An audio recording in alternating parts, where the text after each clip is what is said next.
В России за последнее время рынок труда стал меняться. Так, например, до трети строителей мигрантов перешли на работу курьерами, пишет РБК. По словам президента ГК «Интека» Александра Николаева, после того, как строительные компании стали ввозить в РФ работников из Центральной Азии, до трети из них уходят в сферу доставки и другие отрасли.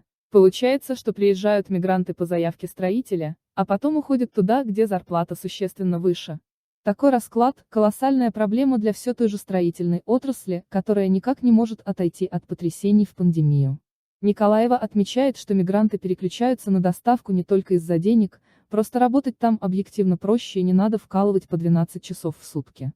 По словам Александра Николаева, затраты выросли как за счет роста заработной платы, так и из-за расходов на ввоз строителей в страну. Ведь мигрантов привозят, размещают, оплачивают медицинскую страховку и патент.